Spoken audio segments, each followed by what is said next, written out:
Bapak dan Ibu, seringkali kita menemukan berbagai gaya belajar yang unik dari peserta didik kita di kelas. Ada peserta didik yang senang bersenandung ketika belajar, ada yang senang melihat gambar agar bisa lebih fokus, atau bahkan ada yang harus bergerak agar bisa memahami materi. Bapak dan Ibu, beberapa gaya belajar dominan yang bisa ditemukan di kelas diantaranya adalah visual, auditori, kinestetik, taktil, campuran. Beragamnya gaya belajar ini tentu saja berdampak pada kebutuhan belajar yang berbeda dan perlu diakomodir oleh kita sebagai guru agar peserta didik mendapatkan layanan yang sesuai dengan profil belajarnya.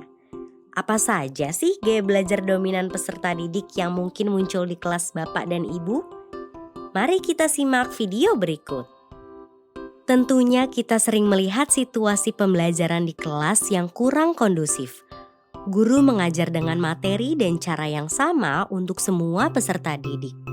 Salah satu kemungkinan yang dapat terjadi sehingga pembelajaran tidak optimal adalah karena gaya belajar dominan yang berbeda pada setiap peserta didik. Gaya belajar dominan pada peserta didik yang berbeda seharusnya kita akomodasikan ke dalam pembelajaran dengan berorientasi pada metode dan pendekatan pembelajaran, sehingga dapat mengakomodir gaya belajar yang berbeda. Memberikan penjelasan materi ajar dengan visualisasi dan memberikan demonstrasinya, serta memberikan kesempatan peserta didik untuk melakukan simulasi dan kolaborasi, akan menghasilkan produk belajar yang beragam dan sesuai dengan gaya belajar juga pemahaman mereka. Guru juga harus mampu mengenali tingkat pemahaman peserta didik sehingga dapat memberikan diferensiasi konten yang disesuaikan dengan kemampuan peserta didik dalam satu topik pembelajaran. Hal tersebut memberikan kesempatan lebih luas untuk memenuhi kebutuhan belajar mereka sehingga pemahaman semua peserta didik menjadi lebih baik. Proses yang demikian akan menjadi diferensiasi konten yang dibutuhkan semua peserta didik sesuai dengan keragaman profil belajar dan kesiapan belajar mereka.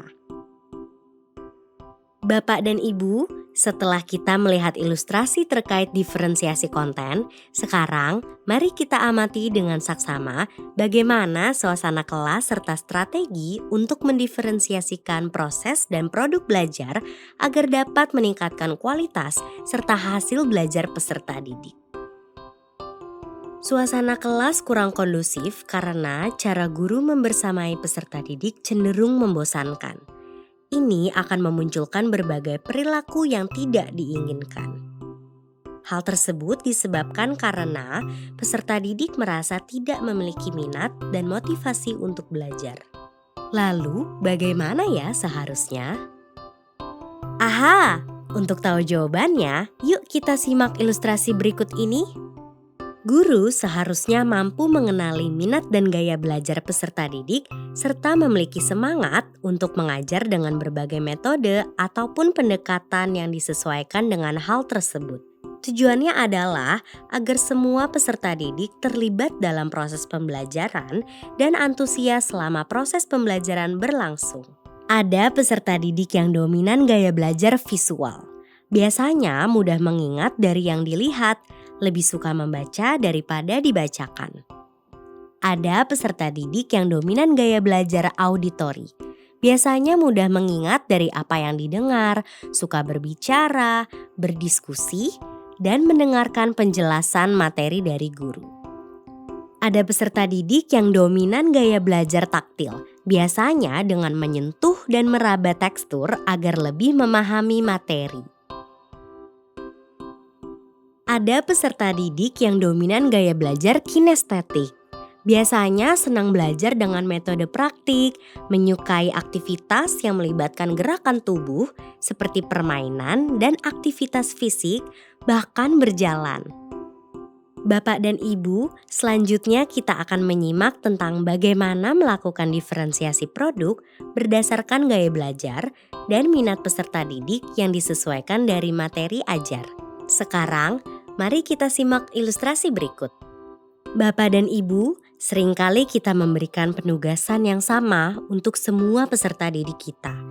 Namun, jika kita tidak memperhatikan gaya belajar dan minat peserta didik, tentunya hal tersebut bisa menimbulkan permasalahan.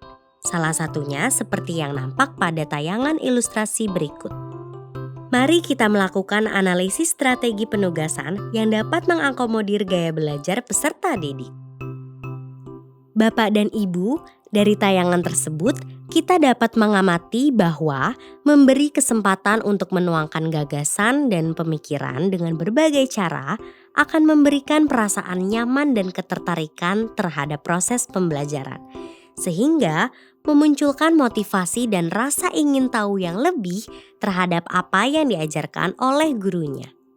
Hal tersebut memungkinkan semua peserta didik menuangkan produk hasil belajar yang maksimal karena mereka merasa sesuai dengan apa yang mereka butuhkan, sehingga mereka antusias dalam mengerjakan produk hasil belajar tersebut.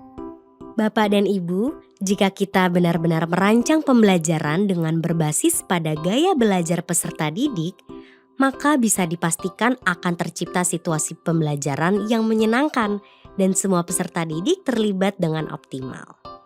Mari kita mulai untuk meningkatkan kualitas pembelajaran yang berpusat pada peserta didik dengan meragamkan dan mengembangkan kembali strategi dan aktivitas diferensiasi lainnya agar dapat meningkatkan kualitas pembelajaran sehingga peserta didik kita dapat menjadi generasi bangsa yang unggul dan berkarakter sesuai kodrat alam dan kodrat zaman mereka.